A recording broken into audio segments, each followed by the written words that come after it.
Alô Curitiba, de norte a sul. Alô Curitiba, Renato Gaúcho no ar. Nesse instante, Curitiba para ouvir o momento de maior audiência do rádio.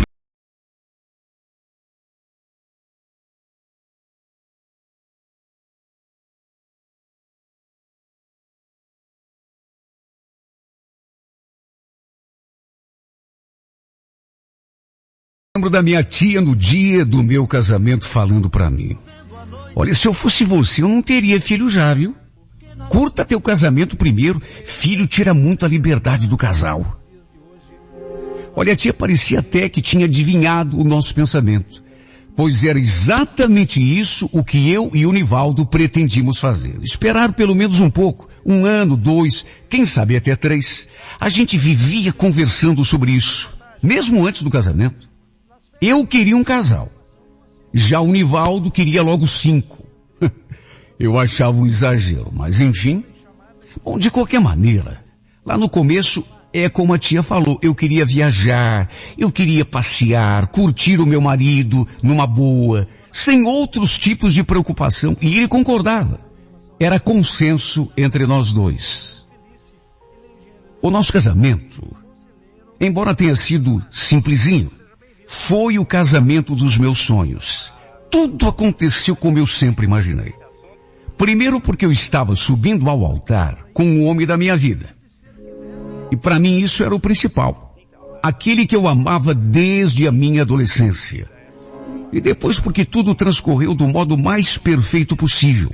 Tudo deu certo. A missa, as fotos, a filmagem, depois o jantar, o baile. Foi realmente um sonho. Tínhamos comprado um pacote para passarmos a lua de mel em Maceió. E olha, que lugar lindo, meu Deus. Eu me senti no paraíso. Na nossa lua de mel, o Nivaldo parecia até mais amoroso, mais apaixonado. Se é que isso era possível. Ele já me tratava com carinho, mas depois do casamento, passou a me dedicar a um tratamento de princesa. Um dia durante a nossa lua de mel, eu acordei no meio da noite e me deparei com ele sentado assim na beiradinha da cama, olhando para mim. Cheguei a me assustar. Que houve, amor? Não tá conseguindo dormir? Ele só balançou a cabeça. Não é isso. É que eu tava aqui te olhando dormir. Você sabe que eu nem acredito que a gente é marido e mulher? Ele vivia me surpreendendo com atitudes assim. Coisas que me faziam amá-lo ainda mais. Sabe, tem homem que na tentativa de parecer durão, de parecer machão, mesmo amando a mulher, não consegue dizer claramente que é apaixonado. Ou pelo menos falar de um modo mais carinhoso. Já o Nivaldo não. Ele vivia me fazendo declarações de amor, me levando café na cama nos finais de semana, dizendo que era muito feliz por me ter a seu lado. Quer dizer, o marido que toda mulher pede a Deus. Foi mais ou menos uns 2 anos e meio depois que começamos a pensar em ter o nosso primeiro filho. De comum acordo, achamos que era hora. Até porque os parentes já estavam cobrando. Para se ter uma ideia, fazíamos amor praticamente todos os dias, só que com o passar do tempo, mesmo eu tendo parado de tomar a pílula, eu não conseguia engravidar. A minha médica dizia que isso era normal, pelo fato de eu sempre ter tomado anticoncepcional. Mas que eu não desistisse, que aquilo era coisa passageira, que eu continuasse tentando. Só que com o passar do tempo, eu comecei a ficar preocupada. Nessas alturas, engravidar passou a ser uma questão de honra, uma verdadeira obsessão. Não apenas para mim, mas também para o Nivaldo. A gente queria muito ter um filho. Sempre quando chegava o período do meu ciclo menstrual, ele já perguntava: e aí, Valéria? Olha, me cortava o coração desapontá-lo. Dava para ver a decepção estampada no seu rosto. Mesmo assim, continuamos tentando. Já estávamos indo para 4 anos de casados. O pior é que com o tempo, meu marido foi se estressando com aquela demora, com aquela quase impossibilidade. Sabe, era muita expectativa. Um dia durante um almoço de domingo, na casa dos pais dele, meu cunhado tocou no assunto. Como ele já tinha 3 filhos, meu cunhado começou a perguntar quando que a gente ia ter o nosso. Ele foi falando, até que a certa altura começou a fazer piadinha.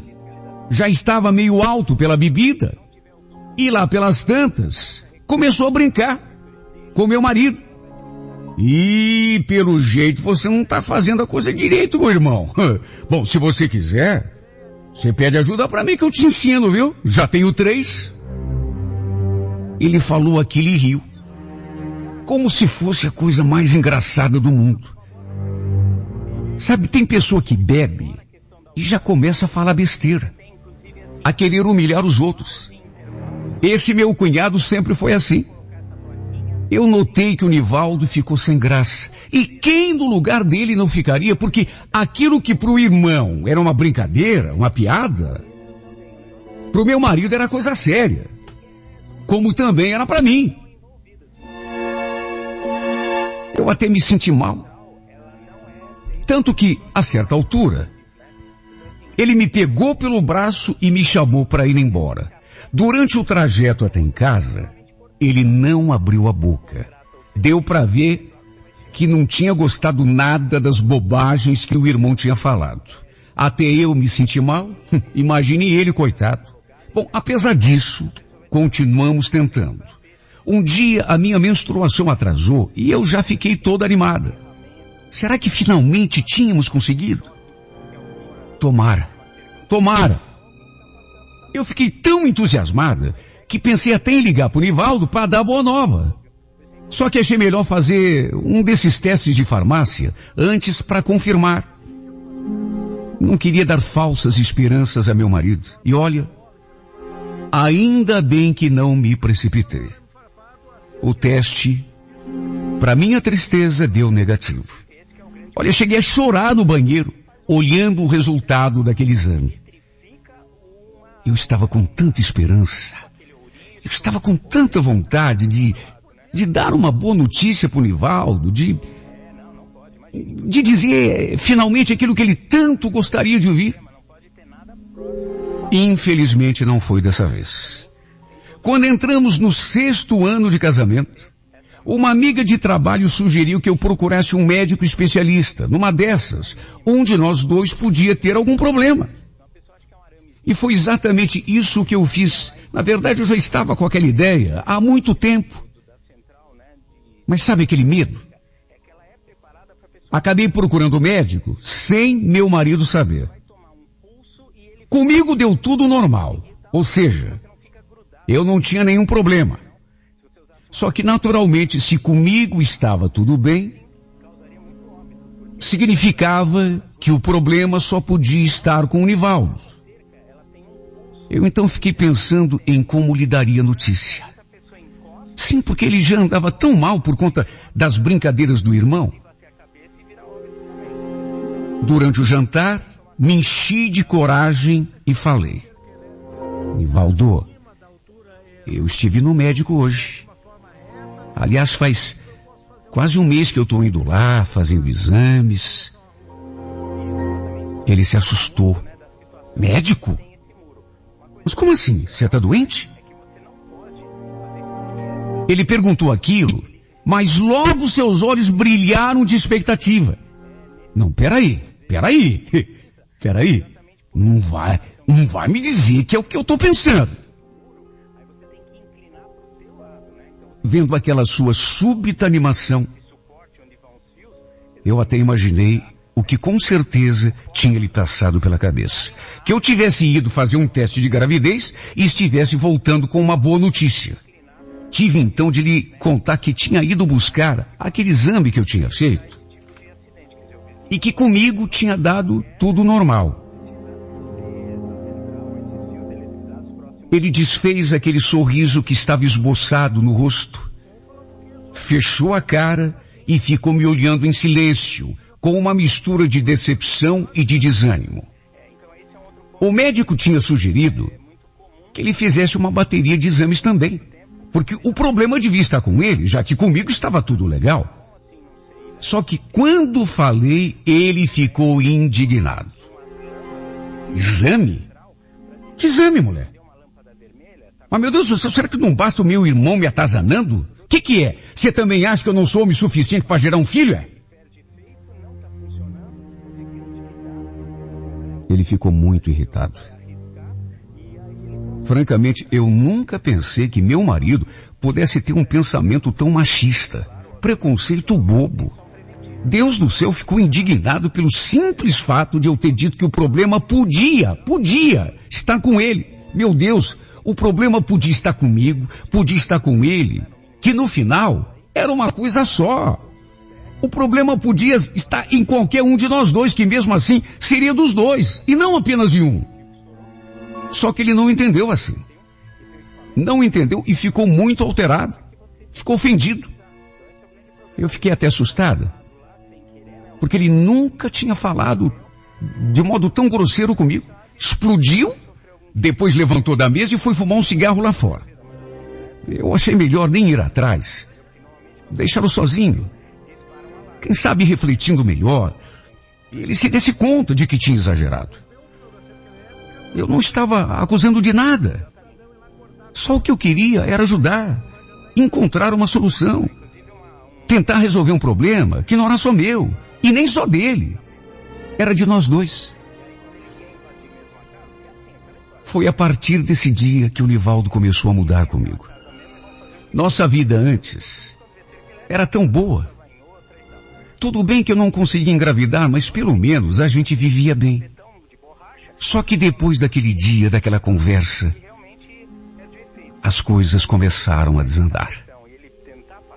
Meu marido passou a viver de cara fechada comigo. Quando chegava a hora de dormir, ele preferia ficar lá na sala assistindo televisão. Tinha dias que já era de madrugada e ele continuava lá. Às vezes até pegava no sono, ali mesmo no sofá. E não adiantava nem chamá-lo para ir para a cama, que ele já se irritava. Ir para a cama por quê? Não estou com sono? Olha, para quem tinha vivido os primeiros anos de casamento numa verdadeira lua de mel, aquilo era um pesadelo.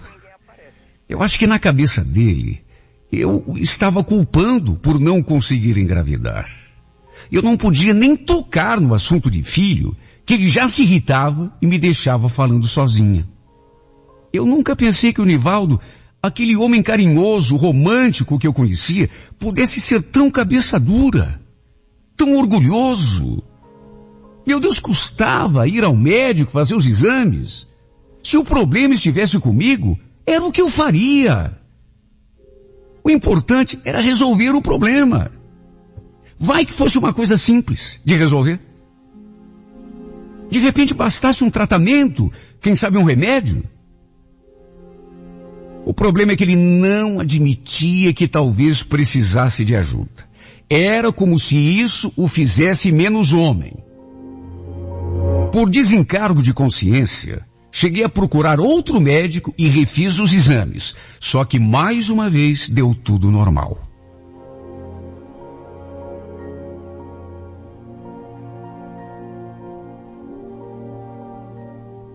Enquanto isso, meu casamento desmoronando. Meu marido ia ficando cada vez mais fechado, mais trancado em si mesmo. Ele que antes saía do trabalho e vinha direto para casa, deu até para frequentar o bar, coisa que nunca tinha feito. Não que chegasse em casa embriagado ou violento, mas de qualquer maneira, não era uma coisa que me deixasse feliz.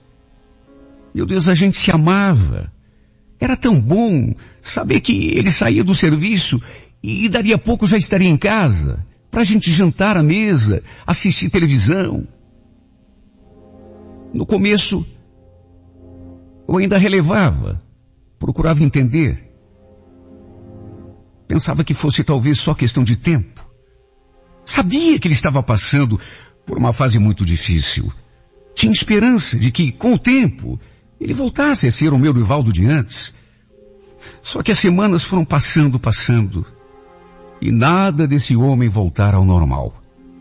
Com o tempo, passamos a discutir, a ponto de ele um dia me desafiar. Que é, mulher? Você não tá feliz comigo? Não tá? Então vai embora. Junta a tua trouxa e volta lá pra casa da tua mãe. Alguém tá te impedindo de ir?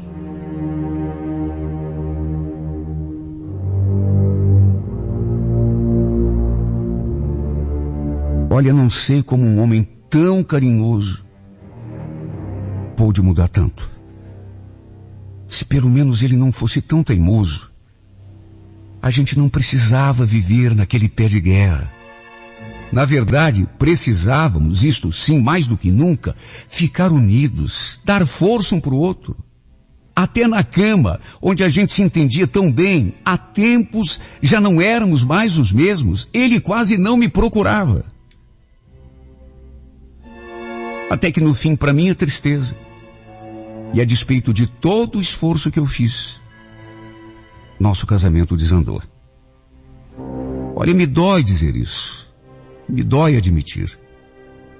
Mas é a verdade.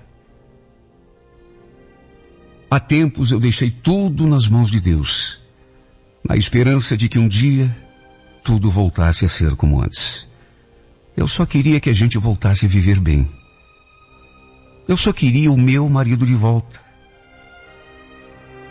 Olha, eu já até me conformei com o fato de que talvez jamais consiga realizar o meu sonho de ser mãe. É duro dizer isso, mas se é o que me foi destinado, meu Deus do céu, paciência. Eu não posso deixar de viver por causa disso. Só não estou aguentando seguir nesse inferno em que se transformou a minha vida ao lado do homem que eu amo. Meu marido se transformou. Se nega a consultar um médico, a fazer exames, e em consequência se nega a resolver o problema. Como se isso o diminuísse. Como se o fato de eventualmente ter um problema de saúde o fizesse menos homem. O que, meu Deus do céu, é um absurdo. Só que ele não entende assim. E nós que antes vivíamos bem, embora aquele desejo insatisfeito de não termos filhos, agora continuamos sem filhos e vivendo mal. Mesmo eu estando ao lado do homem que eu mais amo no mundo. Eu não aceito vê-lo se afastando de mim a cada dia. Só que aceitando não, eu sou obrigado a me condenar à solidão. Continuamos juntos dentro da mesma casa. Só que é como se eu estivesse sozinha. Ele não me dá mais atenção. Ele não conversa mais comigo. Fazer amor, então, é coisa que eu não sei o que é há muito tempo. Meu Deus, não foi para isso que casamos. Não foi para isso que eu entrei naquela igreja. Não foi para isso que eu decidi unir o meu destino ao destino desse homem. Eu me casei para ser sua companheira, sua mulher, para a hora boa e para a hora ruim. Eu me casei para ser sua amante, sua amiga, para ganhar os seus carinhos, seus abraços, seus beijos, e não para viver desse jeito como dois estranhos, dois inimigos, sendo obrigada a conviver com a indiferença do homem que eu mais quero bem nesse mundo.